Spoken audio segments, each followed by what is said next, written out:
Hi folks, today's video is a review of Mall Kids by Matthew Gravelin.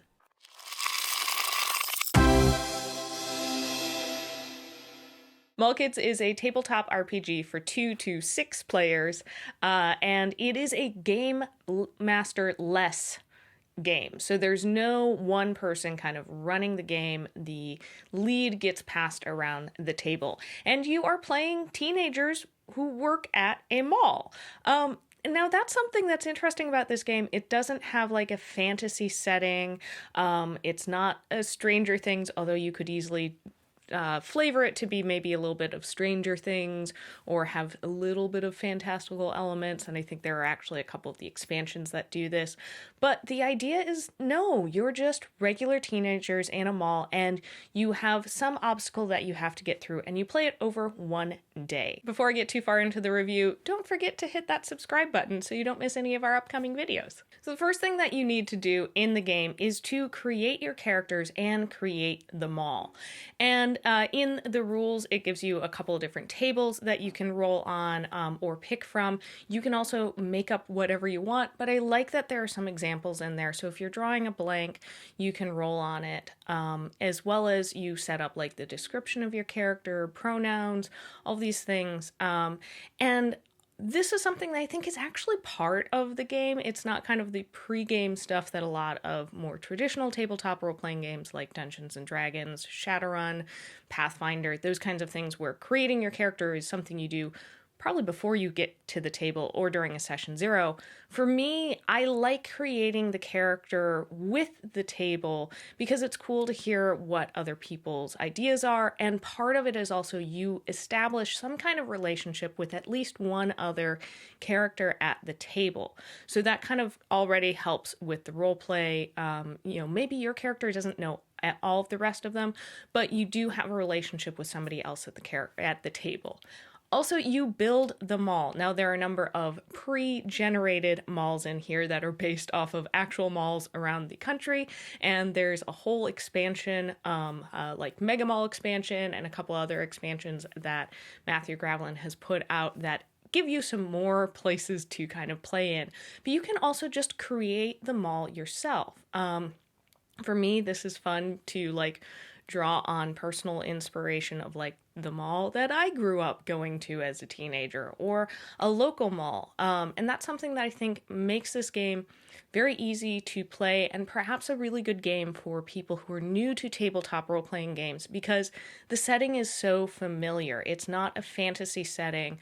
It's not a sci-fi setting where you're trying to have to imagine it. It's something that you can probably draw on from your own personal experience. So there's a level of familiarity there that might make it a little bit easier for somebody who hasn't played tabletop role-playing games to kind of not be like, oh no, I know what a game store looks like. I know what the novelty store looks like. I know what a department store looks like. You're not having to feel like you need to do research or have no idea about the setting before you go in.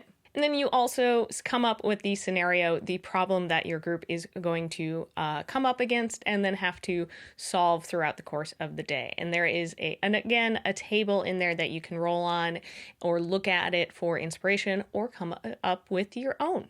Now, once you are playing in the scenes, there are 6 scenes in the game.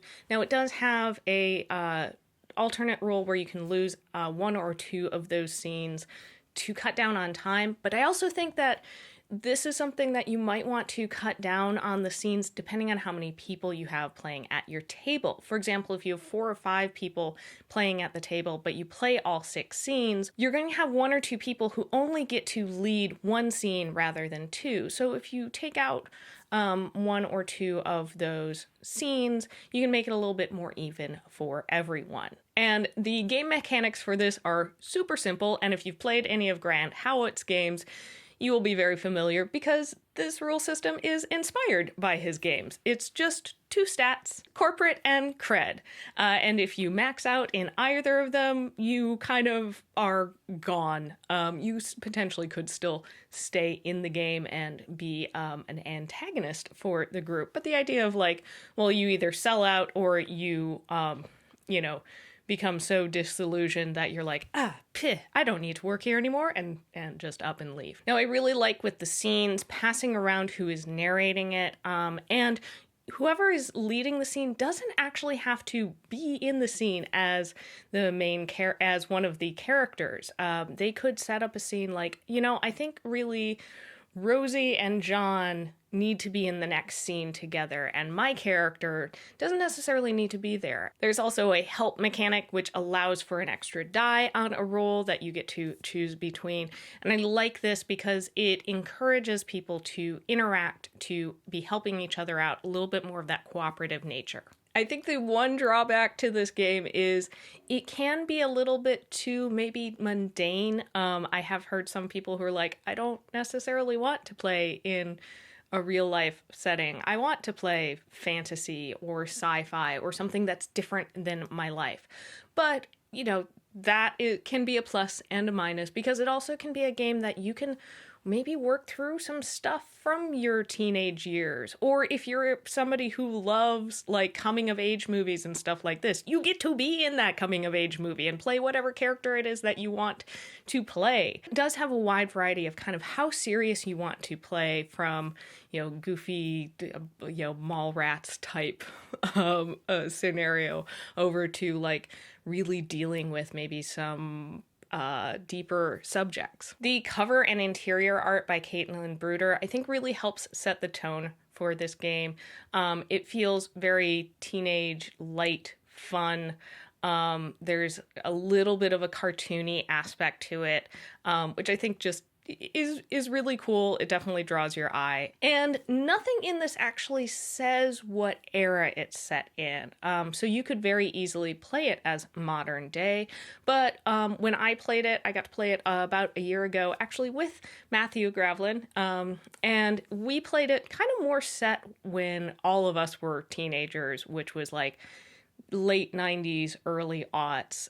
So it's very much something like you can shift what time period you want to set it in, depending on your table. Just, so long as there are malls. Like, if you're going to play it in the 1600s, that might be difficult. And since it's a 2 to 6 player game, you can play it just, if it's just you and a roommate or you and a partner living in your house. And it also works really well for streaming because it is so system light. You don't need a map. All you need are 3 dice, a piece of paper, pencil, and possibly the character sheet. So those are my thoughts on Mall Kids by Matthew Gravlin. If you've played the game, I'd love to hear what you thought of it down in the comments below. I want to thank all of our patrons, especially Black Dragon Gaming. If you want to support our channel, you can head over to our Patreon page and check out the perks of being a patron. Thank you so much for watching, and we'll see you next time on Roll for Initiative. Bye!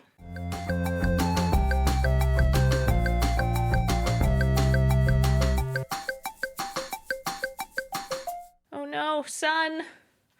Sun, Mr. Sun! Why do you have to shine on me right now? Please don't shine on me. Did that fix it? That fixed it.